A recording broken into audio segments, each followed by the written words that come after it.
just for interest sake, this is the first Protestant church, actually the first church that was built here in the then Sikkim Kingdom, which is now for 50 years already, exactly 50 years this year, part of a state in India, here in the northeast of India. So with Bhutan to the east and Nepal to the west, and and China to the north. Right. I'm actually going to ask a few questions of a brother whose father, or the grandfather, was the first pastor here, but that is for another video. So, a conclusion to Exodus chapter 21. Ultimately, what this chapter is about. It starts off with the rules and regulations concerning slaves. And then it goes on into, so all of that, and if a person sells himself, what does it mean? And then ultimately it's going to go on about respect to the parents, kidnapping mentioned, again back to respect to the parents. And then it ends off with animals, oxen killing other people and stuff like that. What is the rules and regulations concerning that? So this is in general what the chapter is about. But so what are the things that we can learn from this? So first and foremost, okay, so why did they start off with this, right? The first, chapter 20, again a reminder, the 10 commandments, the Decalogue, the 10 words. Then God in there gave like their constitution. What is the general rules for them? Now that they have the general rules, okay, and don't ever forget, please, that this is God telling Moses on top of the mountain, God on top of the mountain with the clouds. This is not yet given to the people themselves. But yes, Moses did go up and down, but not in this case as well. Still, he hasn't told them yet, okay? Because God is telling him. He's up there in the mountain. God is telling him before he'll go down and ultimately tell them. Okay, so with the Decalogue now out of the way, with the general rules set, now you need to start coloring the picture, to put it like that, right?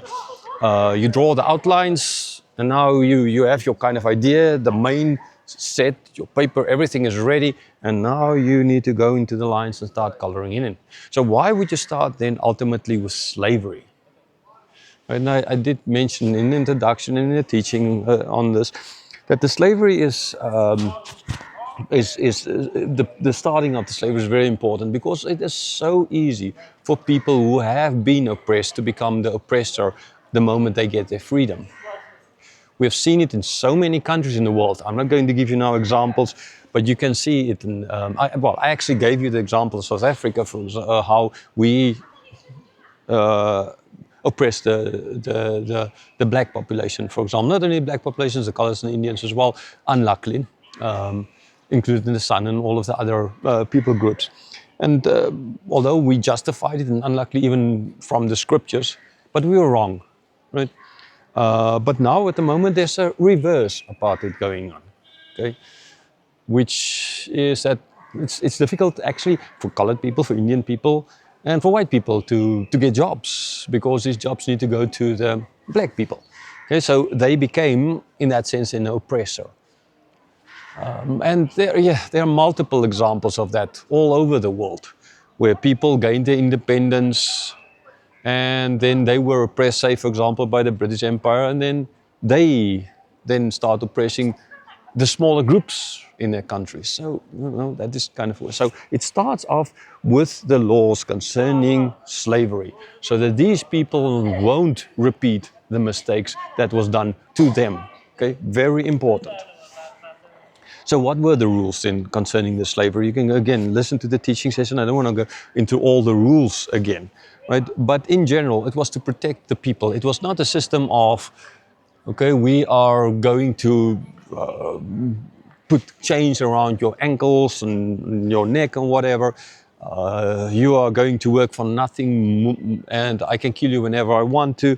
All those kinds of... That was not the kind of slavery at all intended here.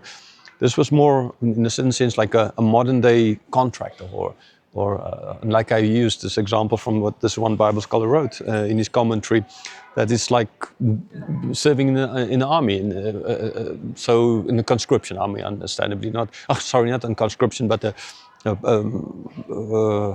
yeah, well, a contract army. So where you basically give your rights, they pay you a salary, they give you a place to sleep, depending on, like, it might be in a tent or something like that. I mean, unlucky, or might be in barracks, and etc., etc. And you get the chance to study, loans, all those kinds of things that comes with it. But after X amount of years, you can leave, and now maybe in this time you got a degree, so you can go and you can start your life with. So this whole idea as well here, right? So the people were agrarian. So easily they would, like, have a harvest season. They would spend a lot of money, well, to buy the seeds. Ask me. I mean, like I told you, I grew up on a farm. I know what it means to get the funds together to buy the seeds. Then to go in the plant. And then here comes hail, or here comes a flash flood, or here comes a drought, or here comes so many other things, locusts, you name it. Gone, the whole harvest. Nothing to, no way of buying seed the next year again. No way of getting out of this trap.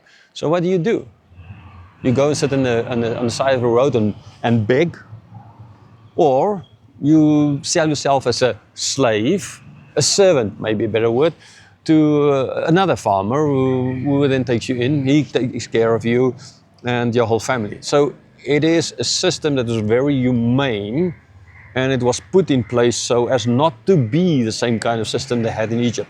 They were not going to throw the babies of these slaves into the Nile River or the Jordan River or into the Dead Sea or any other places in the Mediterranean, wherever. But that was not what they're supposed to do. So they ought to be different.